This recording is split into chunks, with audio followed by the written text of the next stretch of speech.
Hi everyone, welcome back to my channel. Friends, ಈ video ಬಂದು ಮಂಗಳವಾರದ ಕಂಟಿನ್ಯೂಷನ್ ಬ್ಲಾಗ್ ಅಂತಲೇ ಹೇಳ್ಬೋದು. ಯಾಕಂದರೆ ಮಂಗಳವಾರ ಯುಗಾದಿ ಹಬ್ಬ ಇತ್ತು, ಬುಧವಾರ ಹೊಸತಡ್ಕು. ಸೊ ಹಾಗಾಗಿ ಯುಗಾದಿ ಹಬ್ಬ ಆದ ಮಾರನೇ ದಿನ ಹೊಸತಡ್ಕು ಹಬ್ಬದ ದಿನದ ಈ ವಿಡಿಯೋ ಬಂದು. ಸೊ ಬೆಳಿಗ್ಗೆ ನಾನು ಲಾಗ್ನ ಸ್ಟಾರ್ಟ್ ಮಾಡಿದ್ದೀನಿ. ಸೊ ಇವತ್ತು ಸ್ಕೂಲ್ಗೆ ರಜೆ ಇಲ್ಲ, ಹಾಗಾಗಿ ಮನೆ ಕೆಲಸ ಎಲ್ಲ ಎದ್ದು ಬೇಗ ಎಲ್ಲ ಮಾಡ್ಕೊಂಡು ಇವಾಗ ಜಸ್ಟ್ ಮಟನ್ ಸಾಂಬಾರನ್ನ ಮಾಡ್ತಾಯಿದ್ದೀನಿ. ಯಾಕಂದರೆ ಹೊಸತಡ್ಕು ಅಂದರೆ ಬೆಳಿಗ್ಗೆ ಎದ್ದಿದ ತಕ್ಷಣವೇ ನಾನ್ ವೆಜ್ನ ಪ್ರಿಪೇರ್ ಮಾಡ್ತೀವಿ. ಹಾಗಾಗಿ ಅದೇ ರೀತಿ ಮಾಡ್ತಾಯಿದ್ದೀನಿ. ಆದರೆ ಅಡುಗೆ ಮಾಡಿಬಿಟ್ಟು ಕೆಲಸಕ್ಕೆ ಹೋಗ್ತಾಯಿದ್ದೀನಿ. ಬೆಳಿಗ್ಗೆ ನಮ್ಮ ಮನೆಯವರು ರಜೆ ಹಾಕಿದ್ದಾರೆ ಇವತ್ತು, ಅವ್ರಿಗೆ ಸ್ವಲ್ಪ ಕೆಲಸ ಇದೆ.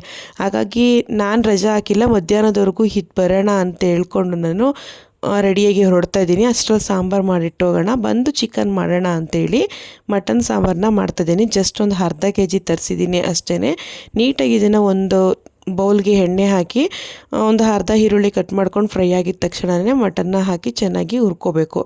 ಮಟನ್ನಲ್ಲಿ ನೀರಿನಂಶ ಜಾಸ್ತಿ ಇರುತ್ತೆ. ನೀರಿನಂಶ ಬಿಟ್ಟು ಪುನಃ ನೀರು ಡ್ರೈ ಆದಾಗ ಮಸಾಲೆನ ಹಾಕ್ಕೊಂಡ್ರೆ ಮಟನ್ ಸಾಂಬಾರು ತುಂಬ ಚೆನ್ನಾಗಿರುತ್ತೆ. ಇಮಿಡಿಯೇಟ್ಲಿ ಹಾಕ್ಕೊಳ್ಳೋದಕ್ಕೆ ಹೋದರೆ ಸಾಂಬಾರು ಚೆನ್ನಾಗಿರಲ್ಲ. ಸೊ ಹಾಗಾಗಿ ಮಟನ್ ಫ್ರೈ ಆಗೋದಕ್ಕೆ ಬಿಟ್ಟು ಅದು ಫ್ರೈ ಆಗೋವರೆಗೂ ನಾನು ಮಟನ್ ಸಾಂಬಾರಿಗೆ ಮಸಾಲೆನ ರೆಡಿ ಮಾಡ್ಕೋತೀನಿ. ಸೊ ಇವತ್ತು ನನಗೆ ಲಾಸ್ಟ್ ಡೇ ಸ್ಕೂಲು. ಸೊ ಇವತ್ತು ನಾನು ಸ್ಕೂಲಿಂದ ರಿಲೀವ್ ಪಡ್ಕೋತಾ ಇದ್ದೀನಿ. ಸೊ ಹಾಗಾಗಿ ಒಂದು ಕಡೆ ಬೇಜಾರು, ಯಾಕಂದರೆ ನನಗೆ ಎಷ್ಟು ಇಷ್ಟವಾದಂಥ ಸ್ಕೂಲು ಅಂದರೆ ನನಗೆ ಟೀಚರ್ಸು ಇಷ್ಟು ಒಳ್ಳೆಯವರು ನನಗೆ ಸಿಗ್ತಾರೆ ಅಂತ ಅಂದ್ಕೊಂಡಿರಲಿಲ್ಲ. ಸೊ ನಾನು ಒಂದೊಂದು ಕಡೆ ನೋಡಿದ್ದೀನಿ. ಸೊ ನನಗೆ ಸೋಸ್ಲೆ ಸ್ಕೂಲಲ್ಲೋ ಅಷ್ಟೇ ಮಿಸ್ಸು, ಮತ್ತು ಇನ್ನೊಂದು ಸ್ಕೂಲ್ಗೆ ಹೋದೆ, ಅಲ್ಲಿ ಪುಷ್ಪ ಮ್ಯಾಮು ಅವರೆಲ್ಲ ತುಂಬ ಚೆನ್ನಾಗಿ ಮಾತಾಡಿಸ್ತಿದ್ರು, ಭೇದ ಭಾವ ಮಾಡ್ತಿರಲಿಲ್ಲ. ಇಲ್ಲೂ ಅಷ್ಟೇ 6 ಜನ ಟೀಚರ್ಸು ಕೂಡ ಒಬ್ರೂ ಕೂಡ ಒಂದು ಚೂರು ಒಂಥರ ಹೇಳ್ತಾರಲ್ಲ, ಅವರು ಡಿಗ್ನಿಟಿ ಅಂತ ಹೇಳ್ತಾರಲ್ಲ, ಅಂದರೆ ಅವರ ಉದ್ಯೋಗದ ತಕ್ಕಂತೆ ಅವರು ಒಂದು ಸರಿಗೂ ಕೂಡ ನಾನು ಇಂಥ ಉದ್ಯೋಗದಲ್ಲಿದ್ದೀನಿ, ಇವ್ರನ್ನೇನಕ್ಕೆ ನಾವು ಸಮಾನ ರೀತಿಯಲ್ಲಿ ನೋಡಬೇಕು ಅಂತ ಯಾವತ್ತಿಗೂ ಸಹ ಅವರು ಅಂದ್ಕೊಂಡಿಲ್ಲ. ಸೊ ಅವ್ರ ಪ್ರೀತಿಗೆ ನಾನು ಯಾವತ್ತೂ ಕೂಡ ಚಿರಋಣಿ ಆಗೋದಕ್ಕೆ ಇಷ್ಟಪಡ್ತೀನಿ. ಸೊ ಇಲ್ಲಿ ನೀವು ನೋಡ್ತಾ ಇರ್ಬೋದು, ನನ್ನ ಮಗ ದೇವ್ರ ಮನೆಯಲ್ಲಿ ಕಾರಿಟ್ಟು ಪೂಜೆ ಮಾಡ್ತಾಯಿದ್ದಾನೆ. ಎಷ್ಟು ಇದು ಮಾಡ್ತಾನೆ ಅಂದರೆ, ಏನಕ್ಕಲ್ಲಿ ಇಟ್ಟಿದೀಯ ಅಂದರೆ ನಮ್ಮ ಕಾರು ಎಲ್ಲ ಕುತ್ಕೊಂಡು ಹೋಗ್ಬೇಕಲ್ವ, ಅದಕ್ಕೆ ದೇವ್ರ ಹತ್ರ ಇಟ್ಟು ಪೂಜೆ ಮಾಡ್ತಾಯಿದ್ದೀನಿ, ಎಲ್ಲ ಕುತ್ಕೊಂಡು ಹೋಗೋದಕ್ಕೆ ಪ್ಲೇಸ್ ಕೊಡಪ್ಪ ಅಂತ ಹೇಳಿ ಕಾರ್ನ ಇಟ್ಟಿದ್ದಾನೆ. ನೋಡಿ, ಆವಾಜ್ ಬೇರೆ ಹಾಕ್ತಾ ಇದ್ದಾನೆ ಅವರಪ್ಪಂಗೆ. ಸೊ ಇವಾಗ ಮಸಾಲೆ ಎಲ್ಲ ರೆಡಿ ಆಯಿತು. ಫಸ್ಟು ಮಟನ್ಗೆ ಸ್ವಲ್ಪ ಅರಿಶಿನ ಮತ್ತು ಉಪ್ಪಾಕಿ ಚೆನ್ನಾಗಿ ಫ್ರೈ ಮಾಡಿಕೊಂಡು ರುಬ್ಬಿರುವಂಥ ಮಸಾಲೆ ನಿಮಗೆ ಗೊತ್ತಿರ್ಬೋದು, ಕಾಯಿ ತುರಿ, ಕೊತ್ತಂಬರಿ ಸೊಪ್ಪು, ಪುದೀನ, ಚಕ್ಕೆ, ಲವಂಗ, ಶುಂಠಿ, ಬೆಳ್ಳುಳ್ಳಿ, ಸ್ವಲ್ಪ ಟೊಮೊಟೊ, ಈರುಳ್ಳಿ ಇಷ್ಟು ಹಾಕಿದ್ರೆ ಸಾಕು, ಮಟನ್ ಮಸಾಲ ರೆಡಿಯಾಗುತ್ತೆ. ಸೊ ಇವಾಗ ರೆಡಿ ಆಯಿತು. ಈಗ ಸಾಂಬಾರಿಗೆ ಎಷ್ಟು ಬೇಕೋ ಅಷ್ಟು ನೀರನ್ನ ಜಾರೊಳಗಡೆ ಹಾಕೋತಾ ಇದ್ದೀನಿ. ಯಾಕಂದರೆ ಮಟನ್ ಸಾಂಬಾರು ತುಂಬ ತೆಳು ಆಗಿಬಿಟ್ರು ಮಟನ್ ಸಾಂಬಾರು ಫ್ಲೇವರ್ ಟೇಸ್ಟೇ ಹೊರಟೋಗುತ್ತೆ. ಸೊ ಹಾಗಾಗಿ ಎಷ್ಟು ಬೇಕೋ ಅಷ್ಟು ನೀರನ್ನ ನೋಡಿಕೊಂಡು ಹಾಕೋತಾ ಇದ್ದೀನಿ. ಜಸ್ಟು ಬೆಳಿಗ್ಗೆ ನಾನು ಮಟನ್ ಸಾಂಬಾರು ಅಷ್ಟೇ ಮಾಡಿದ್ದು, ಮುದ್ದೆ ಜೊತೆಗೆ ಚಿಕನ್ನು ಕೂಡ ತರಿಸಿದ್ದೀನಿ ಸ್ವಲ್ಪ. ಸೊ ಸ್ಕೂಲಿಂದ ಬಂದು ಮಾಡೋಣ ಅಂತೇಳಿ ಫ್ರಿಜ್ಜಲ್ಲಿ ಇಟ್ಬಿಟ್ಟಿದ್ದೀನಿ. ಎರಡೂ ಒಂದೇ ಸರಿ ಮಾಡ್ತೀವಿ ಅಂದರೆ ಟೈಮ್ ಆಗಿಬಿಡುತ್ತೆ, ಅದಕ್ಕೋಸ್ಕರ ಮಟನ್ ಸಾಂಬಾರು ಒಂದೇ ಮಾಡಿದ್ದು. ಈಗ ಲಿಡ್ ಕ್ಲೋಸ್ ಮಾಡಿ ಒಂದು 5 ವಿಸಲ್ ಆದರೂ ಕೂಗಿಸ್ಕೊಂಡ್ರೆ ಮಟನ್ ಸಾಂಬಾರು ರೆಡಿ. ಸೊ ನರಸೀಪುರದಲ್ಲಿ ಮೊದಲು ಮಟನ್ನೇ ಇಷ್ಟ ಆಗ್ತಿರ್ಲಿಲ್ಲ ನನಗೆ. ಇತ್ತೀಚೆಗೆ ಸ್ವಲ್ಪ ಚೆನ್ನಾಗಿದೆ. ಸೊ ಚೆನ್ನಾಗಿದೆ ಅಂತ ಹೇಳ್ಕೊಳ್ಳೋದಕ್ಕೂ ಒಂದು ಖುಷಿ ಅಲ್ವಾ, ಹಾಗಾಗಿ ನಾನು ಚೆನ್ನಾಗಿದೆ ಅಂತಲೇ ಹೇಳ್ತೀನಿ. ಮಟನ್ ಚೆನ್ನಾಗಿದೆ ಇತ್ತೀಚೆಗೆ ಟೇಸ್ಟ್ ಅಂತೂ. ಸೊ ಇವಾಗ ಸಾಂಬಾರೆಲ್ಲ ರೆಡಿ ಆಯಿತು. ಇವಾಗ ಚಾಕು ಹಚ್ಕೋತಾ ಇದ್ದೀನಿ. ಪ್ರತಿ ನಾನ್ ವೆಜ್ ಅಡುಗೆಗೂ ಕೂಡ ಚಾಕುನ ಈ ರೀತಿ ಸುಟ್ಕೊಂಡು ಹಚ್ಕೊಳ್ಳೋದ್ರಿಂದ ಯಾವುದೇ ದೃಷ್ಟಿ ಆಗಲ್ಲ, ಕಣ್ಣು ದೃಷ್ಟಿ ಇದ್ದರೆ ಹೋಗುತ್ತೆ, ಕಾಲ್ದುಳ ಆಗಲ್ಲ ಅನ್ನೋದು ಒಂದು ವಾಡಿಕೆ. ಸೊ ಸ್ಕೂಲಿಗೆ ಬಂದಿದ್ದೀನಿ. ಮಧ್ಯಾಹ್ನದವರೆಗೂ ಟೀಚರ್ಸ್ ಜೊತೆ ಮಾತಾಡ್ಕೊಂಡಿದ್ದೆ. ಮಧ್ಯಾಹ್ನ ನಂತರ ನಮ್ಮ HM ಸರ್ ಬಂದರು. ಅವರು ಎಲೆಕ್ಷನ್ ಡ್ಯೂಟಿ ಇದ್ದಿದ್ದರಿಂದ ಸ್ವಲ್ಪ ಲೇಟಾಗಿ ಬಂದರು. ನನಗೆ ಎಕ್ಸ್ಪೆಕ್ಟೇಷನ್ ಮಾಡಿರಲಿಲ್ಲ ಅವ್ರು ನನಗೆ ಗಿಫ್ಟನ್ನ ಕೊಡ್ತಾರೆ, ಇಷ್ಟು ಚೆನ್ನಾಗಿ ನನ್ನ ಸನ್ಮಾನ ಮಾಡಿ ಕಳಿಸ್ತಾರೆ ಅಂತ. ಸೊ ಇವ್ರ ಪ್ರೀತಿಗೆ ನಾನು ಯಾವತ್ತೂ ಚಿರಋಣಿನೇ. ಇವ್ರು ಮಾಡಿರೋವಂಥ ಸಹಾಯ, ಯಾಕಂದರೆ ನಾನು ಈ ಶಾಲೆಗೆ ಬಂದಮೇಲೆ ಎಷ್ಟು ಕಲ್ತಿದ್ದೀನಿ ಅಂದರೆ, ಒಂದು ಲೀಡರ್ಶಿಪ್ನ ಯಾವ ರೀತಿ ಮುಂದುವರಿಸ್ಬೋದು ಅನ್ನೋದ್ರ ಬಗ್ಗೆ ತುಂಬ ಚೆನ್ನಾಗಿ ಕಲ್ತಿದ್ದೀನಿ. ಸೊ ಸರು ಹೇಳ್ತಿದ್ರು, ತುಂಬ ಚೆನ್ನಾಗಿ ಮಕ್ಕಳು ಪಾಠ ಮಾಡಿಕೊಂಡು ಅವ್ರ ಜವಾಬ್ದಾರಿನ ನಿರ್ವಹಿಸ್ಕೊಂಡು ಹೋಗ್ತಾರೆ ಅಂತೇಳಿ. ಆದರೆ ನಾನು ಆ ಜವಾಬ್ದಾರಿನ ನಿರ್ವಹಿಸ್ಕೊಂಡು ಹೋಗಬೇಕು ಅಂದರೆ ಟೀಚರ್ಸ್ಗಳೇ ಕಾರಣ. ಯಾಕಂದರೆ ಒಂದು ಒಳ್ಳೆ ವಾತಾವರಣ ಶಾಲೆಯಲ್ಲಿ ಉಟ್ಕೊಂಡಿದೆ ಅಂದರೆ ಅಲ್ಲಿನ ಮೇಯ್ನ್ HM ಸರ್ ಬಿಹೇವಿಯರು ತುಂಬಾ ಮುಖ್ಯ ಆಗುತ್ತೆ. ಸೊ ನಮ್ಮ ಎಚ್ ಎಮ್ ಸರ್ ಬಿಹೇವಿಯರಲ್ಲಿ ಉತ್ತಮವಾಗಿರೋದ್ರಿಂದ ಎಲ್ಲ ಟೀಚರು ವಾತಾವರಣ ಕೂಡ ತುಂಬ ಚೆನ್ನಾಗಿದೆ. ಯಾವುದೇ ಸರಿ ಒಂದು ಬೇಸ್ಮಠ ಅನ್ನೋದು ಒಂದು ಗಟ್ಟಿಯಾಗಿದ್ದರೆ ಮನೆಯೂ ಕೂಡ ಗಟ್ಟಿಯಾಗಿರುತ್ತೆ. ಬೇಸ್ಮಠನೇ ಗಟ್ಟಿಯಾಗಿಲ್ಲ ಅಂದರೆ ಮನೆ ಎಲ್ಲಿ ಗಟ್ಟಿಯಾಗುತ್ತೆ. ಸೊ ನಮ್ಮ ಶಾಲೆನೂ ಅದೇ ರೀತಿ ನಮ್ಮ ಎಚ್ ಎಮ್ ಸರ್ ಕರೆಕ್ಟಾಗಿರೋದ್ರಿಂದ ನಮ್ಮ ಶಾಲೆ ತುಂಬ ಅತ್ಯುತ್ತಮವಾಗಿ ನಡ್ಕೊಂಡು ಹೋಗ್ತಾ ಇದೆ. ಸೊ ಸರ್ಗೆ, ಮೇಡಮ್ಗೆ ಎಲ್ಲರಿಗೂ ಕೂಡ ನಾನು ತುಂಬಾ ಥ್ಯಾಂಕ್ಸ್ ಹೇಳ್ತೀನಿ ಇವರ ಪ್ರೀತಿ ವಿಶ್ವಾಸಕ್ಕೆ. ಮಾಡ್ಕೊಂಡು ಹೋಗ್ತಾ ಇದ್ರು. ಆದರೆ ಒಂದು ಸರ್ಕಾರದ ನೀತಿ ನಿಯಮದ ಪ್ರಕಾರ ನಾವು ಬಿಡುಗಡೆಗೆ ಕೊಡ್ತಾ ಇದ್ದೀವಿ. ನಮಗೊಂಥರ ಬೇಸರ ಆಗ್ತಿದೆ, ಯಾಕಪ್ಪ ಈ ಥರ ಸರ್ಕಾರದವರು ಈ ಥರ ಮಾಡ್ತಾರೆ ಅಂತ. ಆದರೂ ಅದು ಏನು ಮಾಡೋಕ್ಕಾಗಲ್ಲ, ಅದೊಂದು ನಿಯಮ ಇರ್ತದೆ. ನಾವೇ ನೀವೇ ಆಗಲಿ ಯಾರೇ ಆದರೂ ಒಂದು ನಿಯಮದಡಿಯಲ್ಲಿ ಕೆಲಸ ಮಾಡ್ತಾ ಇರ್ತೀವಿ. ಅದರಿಂದ ನಾವು ತುಂಬ ನಮ್ಮ ಶಾಲೆಯಿಂದ ಯಾವ ಶಿಕ್ಷಕರು ಏನೂ ಇದು ಮಾಡೋದಿಲ್ಲ, ಎಲ್ಲರೂ ಪ್ರೀತಿಯಿಂದಲೇ ಕಂಡಿರ್ತೀವಿ. ಆಕಸ್ಮಿಕವಾಗಿ ಏನಾದರೂ ನಮ್ಮ ಶಿಕ್ಷಕರಿಂದ ಶಾಲೆಯಿಂದ ಏನಾದರೂ ಮಾನಸಿಕವಾಗಿ ಬೇಸರ ಆಗಿದ್ದರೆ ದಯವಿಟ್ಟು ಅದನ್ನು ಮನಸ್ಸಿಗೆ ಹಾಕ್ಕೊಳ್ದೆ. ನಾವು ನೀವೆಲ್ಲ ಇಲ್ಲಿ ಅಣ್ಣ ತಂಗಿ ಅಕ್ಕ ತಮ್ಮ ಥರ ಎಲ್ಲ ಕೆಲಸ ಮಾಡ್ಕೊಂಡು ಹೋಗ್ತಾ ಇದ್ದೀವಿ. ಒಂದು ಮನೆಯವ್ರ ಥರ ಒಡನಾಟದಿಂದ ಕೆಲಸ ಮಾಡ್ತಾಯಿದ್ದೀವಿ. ಹಾಗಾಗಿ ಇದನ್ನು ನೀವು ಮನಸ್ಸಿಗೆ ಹಾಕೋಬೇಕು. ಇದನ್ನು ಮಕ್ಕಳು ನಿಮ್ಮನ್ನು ಇದುವರೆಗೂ ಮರೆಯಲ್ಲ. ಮಕ್ಕಳು ಯಾವಾಗಲೂ ದಿವ್ಯ ಮೇಡಮ್ ನೆನೆಸ್ಕೊತಾರೆ. ಈ ಒಂದು ಸಂದರ್ಭದಲ್ಲಿ ನಾನು ಎಲ್ರಿಗೂ ನಮ್ಮ ಶಾಲೆಯ ಎಲ್ಲ ಶಿಕ್ಷಕರು ನಾನಲ್ಲಿ ಒಂದು ಟೀಚರ್ನ ಹಚ್ಕೋತಾರೆ ಅಂತ ಅಂದರೆ ಅವರ ಒಂದು ಕಾರ್ಯಕ್ಷಮತೆ ಎಷ್ಟು ಮಟ್ಟಿಗೆ ಚೆನ್ನಾಗಿತ್ತು ಅನ್ನೋದ್ರ ಬಗ್ಗೆ ಈಗ ಅರ್ಥ ಆಗ್ತದೆ. ಈ ನಮ್ಮ ಮಕ್ಕಳನ್ನ ಮತ್ತು ನಮ್ಮ ಶಿಕ್ಷಕರನ್ನ ನಮ್ಮ ಶಾಲೆ ಕುರಿತು ಹೀಗೆ ಅವರು ಒಂದೆರಡು ಮಾತಾಡ್ತಾರೆ. ನಿಮಗೆ ಏನು ಹೇಳಬೇಕು ಅಂತ ಗೊತ್ತಾಗ್ತಿಲ್ಲ. ಅಷ್ಟೇ ನನಗೆ ಮಾತಾಡೋಕ್ಕೆ ಆಗ್ತಾಯಿಲ್ಲ. ಯಾಕಂದರೆ ನನಗೆ ಸರು ಸನ್ಮಾನ ಮಾಡಬೇಕು ಅಂತಂದಾಗ ನನಗೆ ಶಾಲೆಯಲ್ಲಿ ಎಂಡ್ ಮಾಡಿಸ್ಕೋಬೇಕು ಅಂತ ನನಗೆ ಇಷ್ಟ ಇಲ್ಲ. ಆದರೆ ಅನಿವಾರ್ಯ ಬಿಟ್ಟು ಹೋಗಲೇಬೇಕು. ಮೊದಲನೇದಾಗಿ ಏನು ಹೇಳಬೇಕು ಅಂದರೆ ನನಗೆ ಟೀಚರ್ಸ್ ಸರ್ ಹೇಳಿದ್ರು, ಏನಾದರೂ ಬೇಜಾರಾಗಿದ್ದರೆ ಬೇಜಾರು ಮಾಡ್ಕೋಬೇಡಿ, ನಮ್ಮಿಂದ ಏನಾದರೂ ಬೇಜಾರಾಗಿದ್ರು ಅಂತ. ನನಗೆ ಟೀಚರ್ಸಿಂದಾಗಲಿ ಮಕ್ಕಳಿಂದಾಗಲಿ ಇಲ್ಲ ಅಡುಗೆಯವರಿಂದಾಗಲಿ ಏನೂ ಒಂದು ಸ್ವಲ್ಪನೂ ಬೇಜಾರಾಗಲಿಲ್ಲ. ಯಾಕಂದರೆ ಒಂದು ಮನೆ ಅಂದಮೇಲೆ ಎಲ್ಲರೂ ಎಲ್ಲ ಯಾವ ರೀತಿ ಇರ್ತಿದ್ರೋ ಅದೇ ರೀತಿ ನೋಡ್ಕೊಂಡಿದ್ದಾರೆ. ನನ್ನ ಗೆಸ್ಟ್ ಟೀಚರ್ ಅಂತ ಒಂದು ದಿನಕ್ಕೂ ನನ್ನನ್ನು ಅವರು ಭೇದ ಭಾವ ಮಾಡಿಲ್ಲ.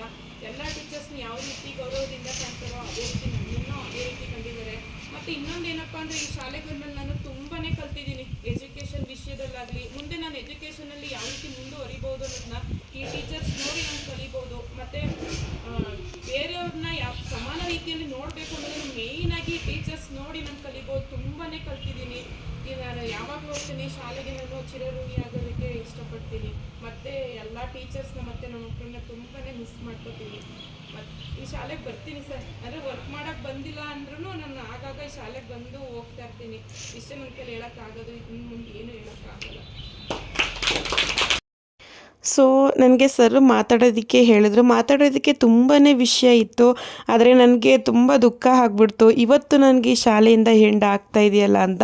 ಸೊ ನೆಕ್ಸ್ಟು ಜೂನಿಂದನೂ ಸಹ ನಾನು ಹೋಗ್ಬೋದು, ಆದರೆ ನಾನು ವಾಲಂಟಿಯರಾಗಿ ಬೇಡ ಅಂತ ಅಂದ್ಕೊಂಡಿದ್ದೀನಿ. ಸೊ ಯಾಕಂದರೆ ನಾನು ಕೂಡ ಒಂದೊಳ್ಳೆ ಎಕ್ಸಾಮ್ನ ಪಾಸ್ ಮಾಡಬೇಕು, ಒಂದೊಳ್ಳೆ ಉದ್ಯೋಗಕ್ಕೆ ಹೋಗಬೇಕು ಅನ್ನೋದು ಎಲ್ಲರಿಗೂ ಕೂಡ ಒಂದು ಆಸೆ ಇರುತ್ತಲ್ವ. ಸೊ ಹಾಗಾಗಿ ನಾನೇ ಡಿಸೈಡ್ ಮಾಡಿಕೊಂಡು ಬಿಡ್ತಾಯಿದ್ದೀನಿ ಶಾಲೆನ. ಸೊ ನಿಜ ಹೇಳ್ತೀನಿ, 100% ಈ ಟೀಚರ್ಸ್ಗಳನ್ನಾಗಲಿ ನಮ್ಮ ಮುದ್ದು ಮಕ್ಕಳುಗಳನ್ನಂತೂ ತುಂಬ ಮಿಸ್ ಮಾಡ್ಕೋತೀನಿ. ಮಕ್ಕಳಂತೂ ನನಗೆ ಎಷ್ಟು ಖುಷಿಯಾಗುತ್ತೆ ಅಂದರೆ, ನಾನು ಗೇಟ್ ಒಳಗಡೆ ಎಂಟ್ರೆನ್ಸ್ ಹೋದ ತಕ್ಷಣವೇ ಎಲ್ಲ ಮುತ್ಕೊಬಿಡ್ತಿದ್ರು, ನಮಸ್ಕಾರ ಮೇಡಮ್ ಅಂತ ಹೇಳ್ತಾ. ಆ ಪ್ರೀತಿನ ನೋಡಿದ್ರೆ ಈಗಲೂ ಕೂಡ ಒಂಥರ ಅನಿಸುತ್ತೆ. ನಿಜ ಹೇಳ್ತೀನಿ, ಯಾವ ಕೆಲಸಕ್ಕೆ ಸೇರ್ಕೊಂಡ್ರೂ ಕೂಡ ಟೀಚರ್ಸ್ ಕೆಲಸಕ್ಕೆ ಸೇರ್ಕೊಂಡಷ್ಟು ತೃಪ್ತಿ ಸಿಗಲ್ಲ. ಇಷ್ಟು ವರ್ಷ ಅಂದರೆ 3 ವರ್ಷ ವರ್ಕ್ ಮಾಡಿದ್ದು ನನಗೆ ತುಂಬಾ ಖುಷಿಯಾಯಿತು. ಅಷ್ಟು ಸಂತೋಷದಿಂದ ನಾನು ಶಿಕ್ಷಕ ವೃತ್ತಿಯನ್ನು ತುಂಬ ಚೆನ್ನಾಗಿ ನಿರ್ವಹಿಸಿದ್ದೀನಿ ಅಂತ ಹೇಳೋದಕ್ಕೆ ಇಷ್ಟಪಡ್ತೀನಿ.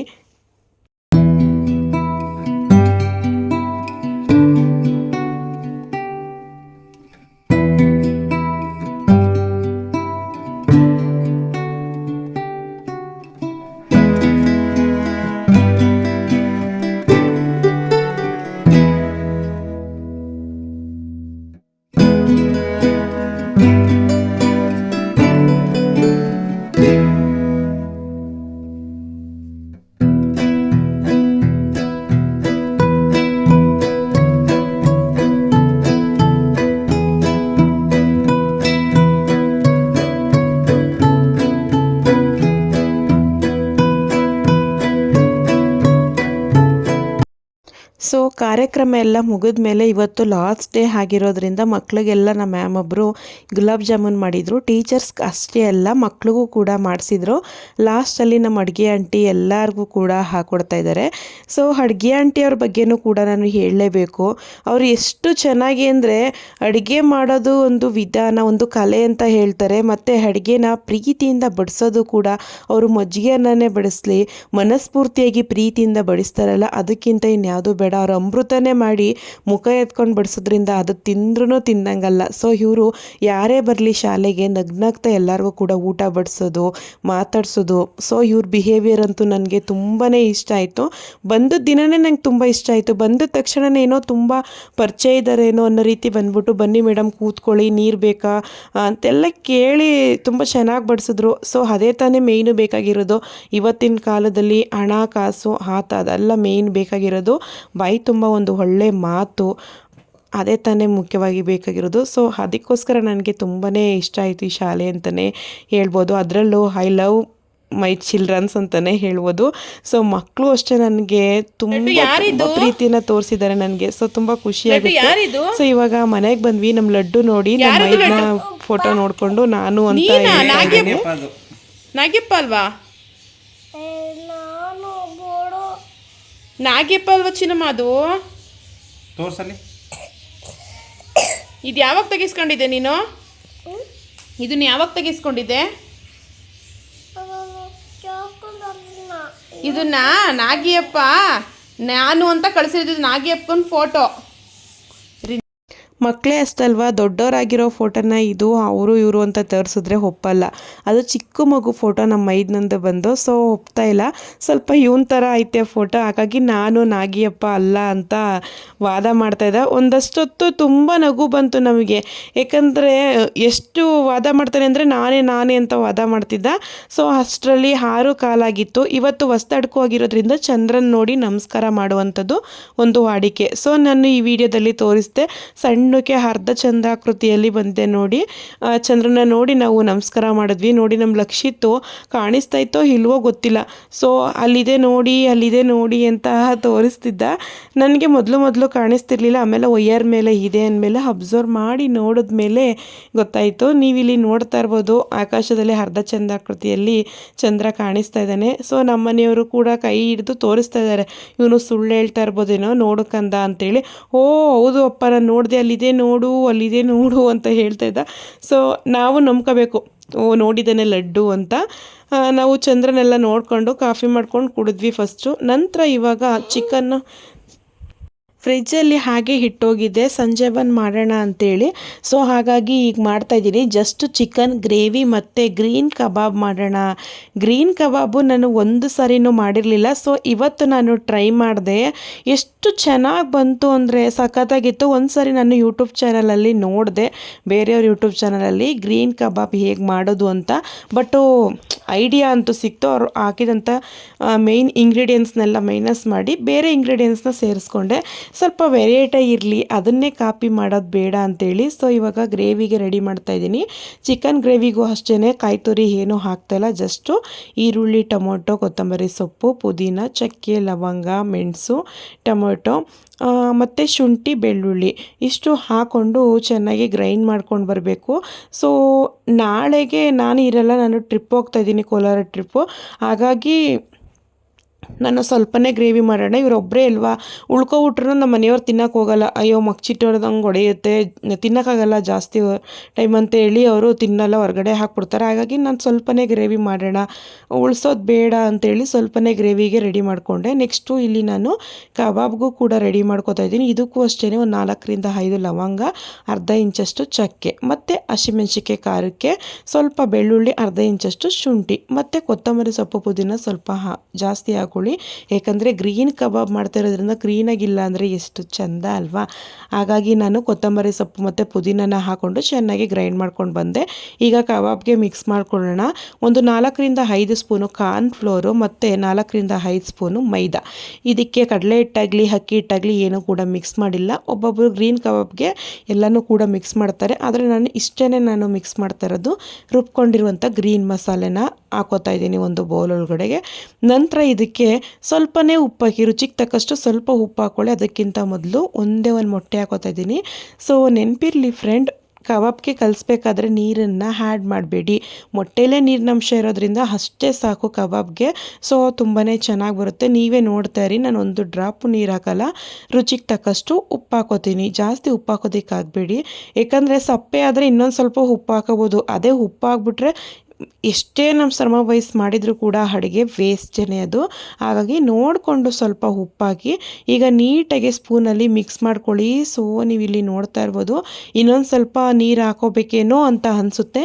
ನೀಟಾಗಿ ಇದನ್ನು ನೀವು ಮಿಕ್ಸ್ ಮಾಡ್ತಾ ಇದ್ದರೆ ನೀಟಾಗಿ ಯಾವ ನೀರು ಬೇಡ ಏನು ಬೇಡ, ಕಬಾಬ್ ಹಿಟ್ಟು ಲೆವೆಲ್ಗೆ ಹಿಟ್ಟಂತೂ ರೆಡಿ ಆಯಿತು. ನೋಡಿ ಎಲ್ಲ ಮಿಕ್ಸ್ ಮಾಡ್ತಾ ಇದ್ದೀನಿ. ಒಂದೇ ಒಂದು ಮೊಟ್ಟೆ ಸಾಕು ಇದನ್ನು ನೀಟಾಗಿ ಮಿಕ್ಸ್ ಮಾಡ್ಕೊಳ್ಳೋದಕ್ಕೆ. ಸೊ ಇವಾಗ ಇದನ್ನೆಲ್ಲ ನೀಟಾಗಿ ಮಿಕ್ಸ್ ಮಾಡಿಕೊಂಡು ಕಬಾಬ್ಗೆ ನಾನು ಸಣ್ಣಕ್ಕೆ ಫಸ್ಟೇ ಕಟ್ ಮಾಡಿ ಇಟ್ಕೊಂಡಿದ್ದೆ. 400 ಗ್ರಾಮಷ್ಟು ನಾನು ಇಟ್ಕೊಂಡಿದ್ದೀನಿ ಸಾಕು ಅಂತೇಳಿ. ಆದರೂ ಕೂಡ ಕಬಾಬು ಕೂಡ ಉಳ್ಕೊತು.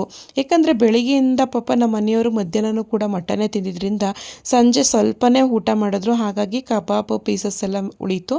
ನಾಳೆ ಬೆಳಿಗ್ಗೆ ತಿಂತೀನಿ ಅಂತ ಹೇಳಿದ್ರು, ಎಲ್ಲ ಎತ್ತಿಟ್ಟೆ. ಆಮೇಲೆ ತುಂಬಾ ಚೆನ್ನಾಗಾಗಿತ್ತು. ಸೊ ಇವಾಗ ಕಟ್ ಮಾಡ್ಕೊಂಡಿರುವಂತಹ ಚಿಕನ್ ಪೀಸಸ್ ಎಲ್ಲನೂ ಕೂಡ ಈ ಕಬಾಬ್ ಹಿಟ್ಟೊಳಗಡೆ ಮಿಕ್ಸ್ ಮಾಡ್ಕೋತಾ ಇದ್ದೀನಿ. ನೀವಿಲ್ಲಿ ನೋಡ್ತಾ ಇರ್ಬೋದು, ಚೆನ್ನಾಗಿ ಇವಾಗ ಮಿಕ್ಸ್ ಮಾಡ್ಕೋತೀನಿ. ಸೊ ನೋಡಿ, ಇದು ಚೆನ್ನಾಗಿ ಈ ಬ್ಯಾಟರಿಂಗೆಲ್ಲ ಮಿಕ್ಸ್ ಆಗಿ ನೆಂದರೆ ಕಬಾಬು ತುಂಬಾ ಚೆನ್ನಾಗಿ ಬರುತ್ತೆ. ಹಾಗಾಗಿ ಒಂದು ಲಿಡ್ ಕ್ಲೋಸ್ ಮಾಡಿ ಒಂದು ಅರ್ಧ ಗಂಟೆ ನೆನೆಯೋದಕ್ಕೆ ಬಿಟ್ಬಿಡ್ತೀನಿ. ಅಷ್ಟರಲ್ಲಿ ನಾನು ಗ್ರೇವಿಗೂ ಕೂಡ ರೆಡಿ ಮಾಡ್ಕೊತಿದ್ದೀನಿ. ಸ್ಟವ್ ಮೇಲೆ ಒಂದು ಬಾಣಲೆ ಇಟ್ಕೊಂಡು 2 ಸ್ಪೂನಷ್ಟು ಎಣ್ಣೆ ಹಾಕ್ಕೊಂಡೆ. ಅದಕ್ಕೆ ಒಂದು ಅರ್ಧ ಈರುಳ್ಳಿನ ಕಟ್ ಮಾಡ್ಕೊಂಡಿದ್ದೀನಿ. ಅದು ಚೆನ್ನಾಗಿ ಫ್ರೈ ಆಗಬೇಕು. ಮತ್ತು ಈ ಗ್ರೇವಿಗೆ ಸ್ವಲ್ಪ ಕರಿಬೇವಿನ ಸೊಪ್ಪು ಹಾಕೊಳ್ಳಿ, ಸಖತ್ತಾಗಿರುತ್ತೆ. ಸೊ ನಾನು ಕೂಡ ಕರಿಬೇವಿನ ಸೊಪ್ಪು ಹಾಕ್ಕೊಂಡು ಫ್ರೈ ಮಾಡ್ತಾಯಿದ್ದೀನಿ. ಈರುಳ್ಳಿ ಸ್ವಲ್ಪ ಲೈಟ್ ಬ್ರೌನ್ ಕಲರ್ ಬಂದ ತಕ್ಷಣವೇ ನಾನು ಚಿಕನ್ ಪೀಸಸ್ನ ಹಾಕೋತಾ ಇದ್ದೀನಿ. ಚಿಕನ್ ಪೀಸಸ್ನ ಹಾಕ್ಕೊಂಡು ಸ್ವಲ್ಪ ಉಪ್ಪು ಮತ್ತು ಅರಿಶಿನ ಪುಡಿನ ಹಾಕಿ ಚೆನ್ನಾಗಿ ಫ್ರೈ ಮಾಡ್ಕೋಬೇಕು. ಚಿಕನಲ್ಲೂ ನೀರಿನಂಶ ಜಾಸ್ತಿ ಇರೋದ್ರಿಂದ ನೀರು ಬಿಟ್ಟು ನಂತರ ನೀರೆಲ್ಲ ಡ್ರೈ ಆಗಿ ಎಣ್ಣೆ ಬಿಟ್ಕೊಂಡ್ರೆ ಚಿಕನ್ ಚೆನ್ನಾಗಿ ಫ್ರೈ ಆಗಿದೆ ಅಂತ ಅರ್ಥ ಹೇಳಿ. ಸೊ ನಾನು ಕೂಡ ಅದೇ ರೀತಿ ಉಪ್ಪು ಅರಿಶಿನ ಎಲ್ಲ ಹಾಕಿ ಚೆನ್ನಾಗಿ ಫ್ರೈ ಮಾಡಿಕೊಂಡು ಆಮೇಲೆ ರುಬ್ಕೊಂಡಿರುವಂಥ ಮಸಾಲೆನ ಹಾಕೋತೀನಿ. ಆಲ್ಮೋಸ್ಟ್ ಇವಾಗ ಚಿಕನ್ ಎಲ್ಲ ರೆಡಿ ಆಗಿದೆ ಫ್ರೈ ಆಗಿ. ಮಸಾಲೆ ಹಾಕ್ಕೊಳ್ಳೋದು ಅಷ್ಟೇ ಬಾಕಿ. ಸೊ ನೀವು ಇಲ್ಲಿ ನೋಡ್ತಾ ಇರ್ಬೋದು, ಮಧ್ಯಾಹ್ನನೇ ಮಟನ್ ಆಗಿರೋದ್ರಿಂದ ಜಸ್ಟ್ ಚಿಕನ್ ಐಟಮ್ಸ್ ಅಷ್ಟೇ ಮಾಡ್ತಾ ಇರೋದು. ಮತ್ತು ಬೆಳಿಗ್ಗೆನೇ ಮುದ್ದೆ ಮಾಡಿರೋದ್ರಿಂದ ಸಂಜೆ ಜಸ್ಟು ಅನ್ನ ಮಾಡಿದ್ದೀನಿ. ನಮ್ಮ ಮನೆಯವ್ರು ಚಪಾತಿ ಮಾಡೋದಕ್ಕೆ ಹೇಳಿದ್ರು, ಆದರೆ ಟೈಮ್ ಆಗಿಬಿಡುತ್ತೆ ಅಂತ ಹೇಳಿ ನಾನು ಜಸ್ಟು ರೈಸ್ನ ಮಾಡಿದೆ.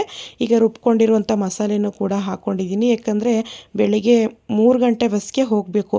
ಈಗ ಮುದ್ದೆ ಎಲ್ಲ ಮಾಡ್ಕೊಂಡು ಕೂತ್ಕೊಂಡು ಹೋದರೆ ಟೈಮ್ ಆಗಿಬಿಡುತ್ತೆ ಅಂತೇಳಿ ನಾನು ಜಸ್ಟು ಇಷ್ಟನ್ನು ಮಾಡಿದ್ದೀನಿ ಅಷ್ಟೇ.